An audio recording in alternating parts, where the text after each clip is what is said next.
Hi friends, welcome to Tag Viral in Tamil. இங்கே ஒரு சின்ன பையனுக்கும் சின்ன பொண்ணுக்கும் சின்ன வயசுலேருந்து எப்போவுமே சண்டையாகவே இருக்கும். ரெண்டு பேரும் எப்போவுமே எதிரும் புதிரமாக தான் இருப்பாங்க. ஆனால் ரெண்டு பேரும் ஒரு துக்க வீட்டில் சந்திக்கும் போது ரெண்டு பேத்துக்குள்ள லவ் வந்துடுது. அந்த பையன் இவளை பார்த்து பேச ஆரம்பிக்கிறான். அதே நேரத்தில் அந்த பொண்ணுக்கு இவனை பிடிக்க ஆரம்பிக்குது. ரெண்டு பேரும் தனிமையில் சந்திச்சுக்கணும்னு நினைக்கிறாங்க. அதே மாதிரி ரெண்டு பேரும் தனிமையாக மீட் பண்ணும்போது அவங்களுக்குள்ளே இருக்கக்கூடிய எனிமிட்டி எல்லாம் போயிட்டு ரெண்டு பேரும் ஒருத்தர் பிடிச்சிருக்கு அப்படிங்கிறத சொல்லிக்க ஆரம்பிக்கிறாங்க. ரெண்டு பேத்துக்கும் அவங்களுடைய லவ் வந்துட்டு ரொம்ப பிடிச்சிருக்கு. அடிக்கடி தனிமையில் மீட் பண்ணிக்கிறாங்க. ரொம்ப நெருக்கமாகவும் இருந்துக்கிறாங்க. ரெண்டு பேர்த்தோட ஃபேமிலிக்குமே சுத்தமாக ஆகாது. இருந்தாலும் ரெண்டு பேரும் ரொம்ப நெருக்கமாக பழகிட்டு இருக்காங்க. இது ஒரு கட்டத்தில் இவளுடைய அப்பாவுக்கு தெரிஞ்சிருச்சு. அப்பா பயங்கரமாக அடிச்சிடுறாரு அவளை. அவளுக்கு என்ன பண்ணுறதுன்னு தெரியாமல் அன்னைக்கு நைட்டு அந்த பையனோட ஊரை விட்டு ஓடிடணும் அப்படின்னு நினைக்கிறான். அப்பன்னு பார்த்து அந்த பையனை வர சொல்லி ஒரு காரில் அவனோட சேர்ந்து ஊரை விட்டு ஓடி போயிடுறா. அவனும் சத்தம் இல்லாமல் இந்த பொண்ணை கூப்பிட்டு போயிடுறான். இப்போ ரெண்டு பேரும் சேர்ந்து என்ன பண்ணுறதுன்னு தெரியாமல் யோசிச்சுக்கிட்டு இருக்காங்க. திடீர்னு அந்த பொண்ணு வந்து நான் ப்ரெக்னெண்ட்டாக இருக்கேன் அப்படின்னு சொல்கிறாங்க.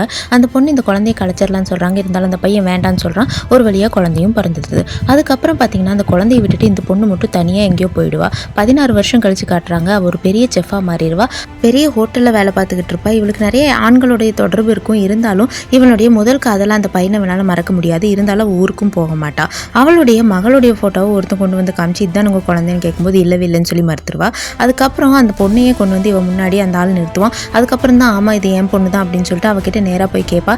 இப்போ அப்பா ஹாஸ்பிட்டலில் இருக்காங்கன்னு சொல்கிறாங்க. இவ போயிட்டு கொஞ்சம் வருஷத்தில் அவங்க அப்பா ஒரு பெரிய ஆக்சிடெண்ட்டில் மாட்டி உயிருக்கு போராடிக்கிட்டு ஹாஸ்பிட்டலில் இருப்பாங்க. சரி அவனை பார்க்கறதுக்காக இவன் அந்த பொண்ணோட ரூமில் அன்றைக்கி வந்து ஸ்டே பண்ணுவா. அன்றைக்கி பார்த்தப்போ தான் இவங்க அப்பா இன்னும் இவளை மறக்காமல் இருக்கிறது இவளுக்கு தெரியுது.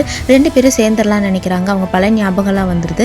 இப்போ அந்த பொண்ணு அப்பாவை பார்க்க போகிறேன், அப்பா உயிரோட வேண்டுட்டாருன்னு சொல்லுவாங்க. வரீங்களான்னு கேட்கும்போது இவன் இந்த தடவையும் விட்டுட்டு போகக்கூடாதுன்னு அப்பாவை பார்க்கறதுக்காக அந்த ரூம்குள்ளே